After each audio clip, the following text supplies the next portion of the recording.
En manant, hier après-midi, une bouteille d'eau, une lampe de poche, un poste de radio, un matelas, le tout dans une chambre délabrée où la pluie s'infiltre et fait du goutte à goutte avant que la maison ne s'écroule complètement. 17h hier, Patrick Bonnet a entamé une grève de la faim. Nous sommes allés le voir. Je fais la grève de la faim maintenant parce qu'on a perdu enfin, c'est pas question qu'on a perdu en cassation, c'est que ça n'a même pas été jugé en cassation. Ça a été passé à l'acte, ça a été passé à côté, ils ont même pas jugé, ils ont vu que ça passait pas, ils ont laissé de côté. Sans être jugé, sans que notre avocat nous défende, sans rien et tout. Comment vous avez été prévenu le jour même? C'était il y a quelques jours là, je crois. On a été prévenu, on devait se passer l'automne. Et en fin de compte, on a été prévenu, on n'était même pas au courant, le jeudi dernier pendant qu'on était en vacances. Sans avoir su qu'on était passé, sans rien et tout. Alors là, Patrick, on a appris par l'association du rêve au cauchemar que vous alliez entamer une grève de la faim. Oui, parce que je trouve inadmissible qu'on me laisse comme ça. Il y en a beaucoup. J'ai eu plein de critiques sur Internet sur comme quoi on voulait une maison gratuite, comme quoi on voulait ci.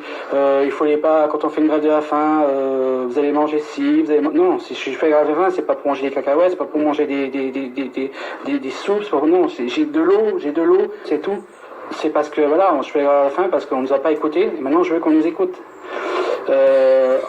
On est SDF maintenant, ça c'est clair, parce qu'on a un logement, ok, on nous prête un logement, mais pour 6 mois, mais l'année prochaine c'est fini, enfin l'année prochaine, c'est cet hiver on reste dedans, mais l'année prochaine on s'en va. On n'a plus de maison, on n'a plus de vie, on n'a plus rien et tout, on n'a plus de maison, enfin on doit payer un crédit, les impôts qui ne lâchent pas, qui nous tombent dessus, la banque qui ne lâche pas non plus, qui nous harcèle, les impôts qui nous harcèlent, tout le monde nous harcèle.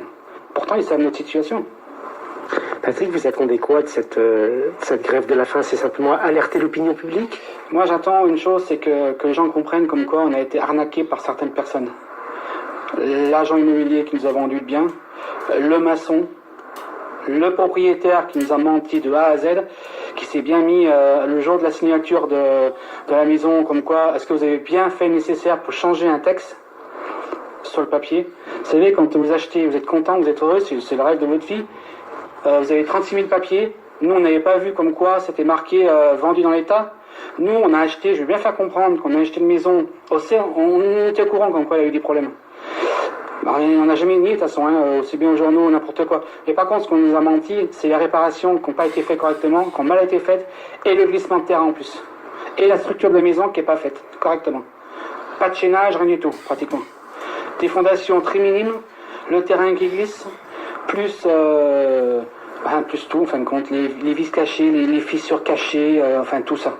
Et les travaux du maçon qui n'ont pas été faits correctement. Aujourd'hui, il n'y a pas 50 solutions pour la famille, il faut raser la maison et seules les bonnes entreprises du bâtiment pourraient lui venir en aide, c'est d'ailleurs ce qu'il attend. Eh bien, qui doit venir en aide, nous ce qu'on demande, c'est de la générosité. Enfin, on ne demande pas la pitié, on ne demande pas l'aumône, on ne demande pas d'avoir une maison gratuite, parce qu'on a une maison, on paye, c'est pas une maison gratuite. Nous, ce qu'on demande, c'est qu'on retrouve notre dignité, notre joie de vivre, et puis notre famille, qu'on soit heureux, qu'on retrouve une maison où on puisse vivre dedans. Nous, on demande que, de toute façon, cette maison, il faut qu'elle soit rasée maintenant, parce que le problème maintenant, c'est que si cette maison reste là, l'assurance ne prend pas en charge quoi que ce soit. Si elle se casse la figure, c'est tout pour notre pomme. Si quelqu'un peut nous aider à la démolir, parce que ce serait bien que cette maison soit démolie le plus vite possible. Parce qu'on ne peut pas la laisser comme ça. Parce qu'elle peut se casser la gueule, il peut arriver n'importe quoi. L'aide, oui. Il y a beaucoup d'aide dans Bengale, il y a beaucoup d'entreprises, de grosses entreprises, au contraire, qui pourraient nous aider. Et non seulement ça leur fera de la pub, mais au moins ça aiderait une famille qui est dans la merde, qui est devenue SDF, qui n'a plus rien, qui n'a plus d'espoir, qui n'a plus rien du tout. Ils pourraient le faire. Mais voilà, est-ce qu'ils vont le faire? Nous, on ne demande pas être la charité, on ne demande pas l'aumône. Mais on demande de l'aide, qu'une famille retrouve sa dignité. Et cette grève de la faim va aider à ça? Enfin, vous pensez que c'est un peu le but quand même? J'ai plus le choix de toute façon, ça c'est sûr. Je sais pas si ça va marcher ou quoi. Mais on me dit oui, mais il faut pas le faire, c'est n'importe quoi, ça va rien servir. Écoutez, on verra bien. Mais j'irai jusqu'au bout. Quitte à partir, j'avais l'impression, je voulais partir à Paris, j'ai envie de le faire. Mais on me déconseillait un peu, mais j'ai envie de partir à Paris à pied. Ça fait 1 an que je disais que je vais faire la grève de la faim. Il y a beaucoup de pensaient que j'allais pas le faire. Je le fais. Je viens de commencer ce soir. Voilà. Et s'il faut que je parte, je partirai. Mais je mourrai s'il faut, mais je n'ai rien à foutre. Mais en fin de compte, il faut que ma famille soit dans le bien. Il faut que... Voilà. Voilà, Patrick Bonnet a aujourd'hui invité les médias pour une conférence de presse.